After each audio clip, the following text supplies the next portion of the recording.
श्री सद्गुरुदेव भगवान की जय। आज हम आपको भारत के महान संत सनकादि ऋषि के बारे में बताएंगे। सनकादि ऋषि की पुराणों में बहुत विशेष महत्व है, जैसा कि हम आपको अब बता रहे हैं। सनकादि ऋषि सनकादि सनक धन आदि सी तात्पर्य ब्रह्मा के 4 पुत्रों सनक, सनंदन, सनातन व सनत कुमार से है। पुराणों में इनकी बहुत विशेष महत्व है। ये ब्रह्मा की अयोनिज संतानें हैं और भगवान विष्णु के एक अवतार हैं, जो 10 सृष्टियों से ही गिने जाते हैं। ये प्राकृतिक तथा वैकृतिक दोनों स्वर्गों से हैं। इनका निवास स्थान ब्रह्मलोक है और मंत्र ओम का जाप करते थे। और इनके माता पिता का नाम ब्रह्मा है और भाई बहन का नाम नारद, मुनि, अनुज और दक्ष है। भगवान विष्णु का प्रथम अवतार सनकादि 4 मुनि हैं। वे परमात्मा जो साकार है, उन्होंने लीलार्थ 24 तत्वों के अंड का निर्माण किया। उस अंड से ही वे परमात्मा साकार रूप में बाहर निकले। उन्होंने जल की रचना की तथा हजारों दिव्य वर्षों तक उसी जल में शयन क्रिया किया, अतः उनका नाम नारायण हुआ। आपो नरा इति प्रोक्ता आपो वे नर सुनवः आयनम तस्य ता पूर्वतेन नारायणा स्मृता।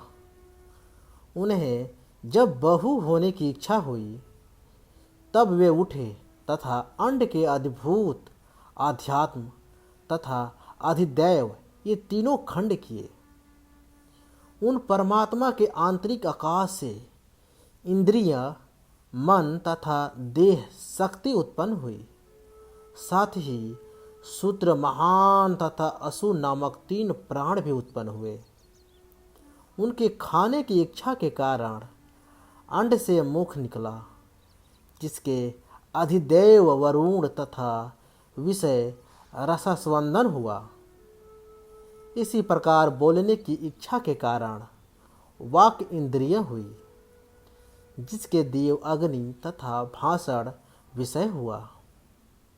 उसी तरह नासिका, नेत्र, कर्ण, चर्म, कर, पाद आदि निकला। यह परमात्मा का साकार स्थूल रूप है, जिनका नमन वेद पुरुष सूक्त से किए हैं। प्रलय काल में भगवान शीश पर शयन कर रहे थे।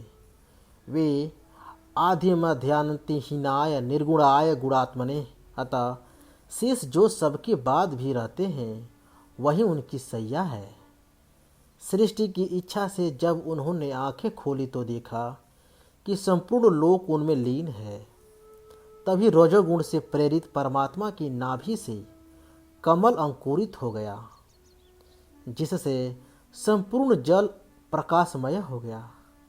नाभि पद्म से उत्पन्न ब्रह्मा पंकज कर्णिका पर आसीन थे।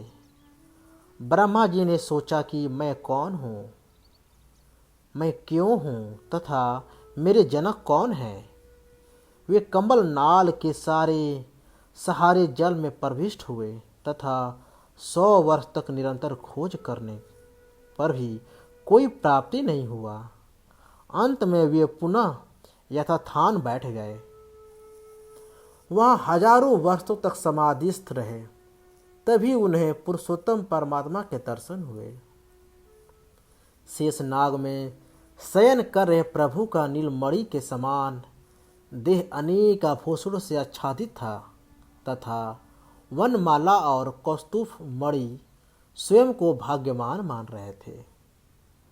उनके अंदर ब्रह्मा जी ने अथाह सागर तथा कमल पर आसीन स्वयं को भी देखा।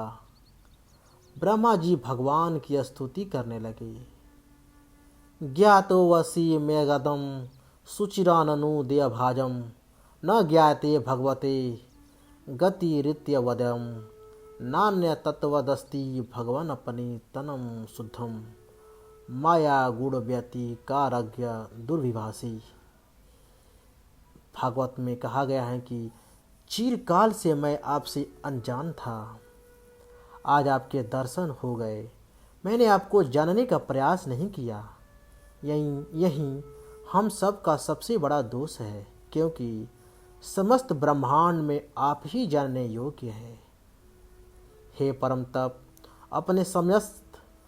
अपने समीपस्थ जीवों के कल्याणार्थ आपने सगुण रूप धारण किया है, जिससे मेरी उत्पत्ति हुई।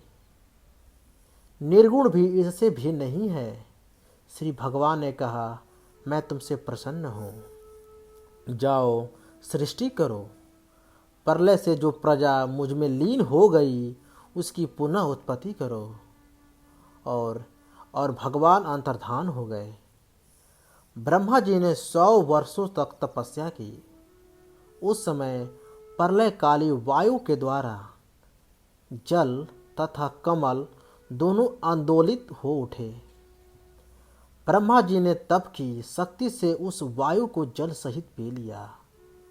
तब आकाश व्यापी कमल से ही 14 लोकों की रचना हुई। ईश्वर काल के द्वारा ही सृष्टि किया करते हैं, अतः काल की सृष्टि 10 प्रकार की होती है।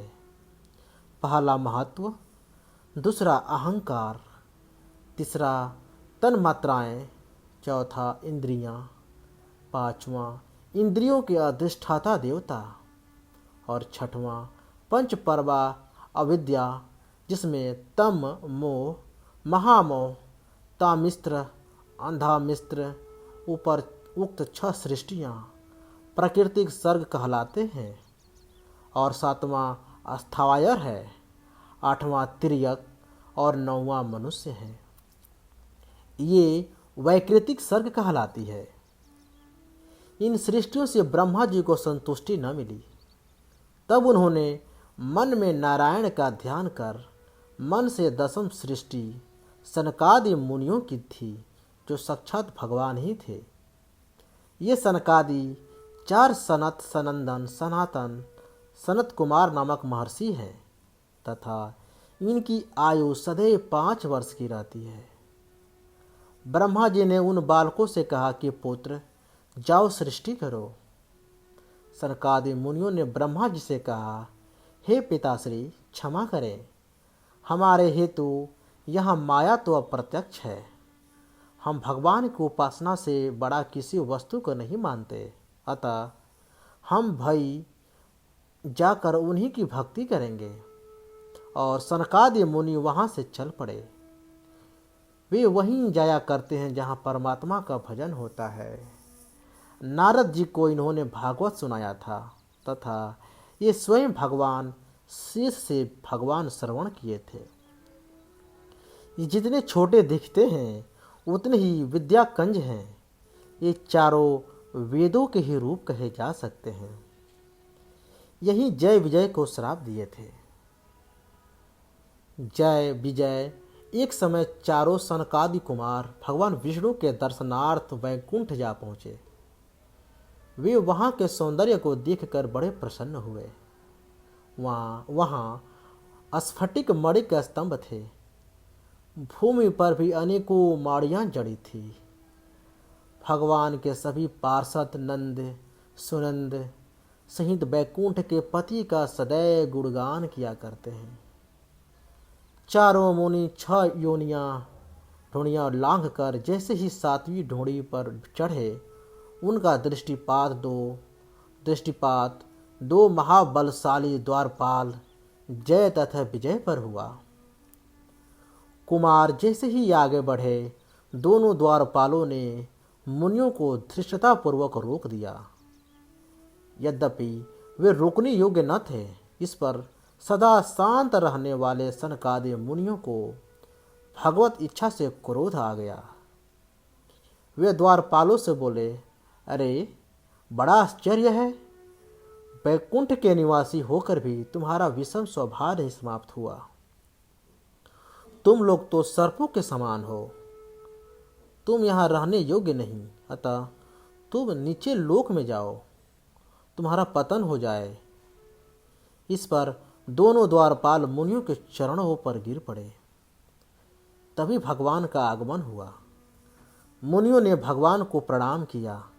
श्री भगवान कहते हैं, हे ब्रह्मणा, हे ब्राह्मण, सदैव मेरे आराध्य हैं। मैं आपसे मेरे द्वारपालों द्वारा अनुचित व्यवहार हेतु क्षमा प्रार्थी हूँ। उन्होंने द्वारपालों से कहा, यद्यपि मैं इस श्राप को समाप्त कर सकता हूँ, परंतु मैं ऐसा नहीं करूँगा, क्योंकि तुम लोगों को यह श्राप मेरी इच्छा से ही प्राप्त हुआ है। तुम लोग इसके ताप से तपकर ही चमकोगे। यह परीक्षा है, इसे ग्रहण करो। एक बात और, तुम मेरे बड़े प्रिय हो। द्वारपालों ने श्राप को ग्रहण किया। मुनियों ने कहा, हे प्रभु, आप तो हमारे भी स्वामी हैं और सब ब्राह्मणों का आदर करते हुए भी सभी लोग मुक्ति को प्राप्त करें, यह सोचकर हमें आदर प्रदान करते हैं। प्रभु, आप धन्य हैं। सदैव हमारे हृदय में वास करें और द्वारपालों की मुक्ति आपके कर कमलों से ही होगी। भगवान ने द्वारपालों को कहा, हे द्वारपालों, तुम 3 जन्म तक दैत्य योनि में जाओगे तथा मैं तुम्हारा उद्धार करूंगा। इसी श्राप के कारण ये दोनों द्वारपाल 3 जन्मों तक दैत्य बने। प्रथम जन्म में ये दोनों हिरण्यकाक्ष तथा हिरण्यकश्यप बने।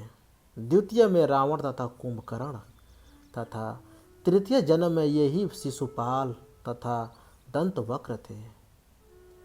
हरि ओम तत्सत।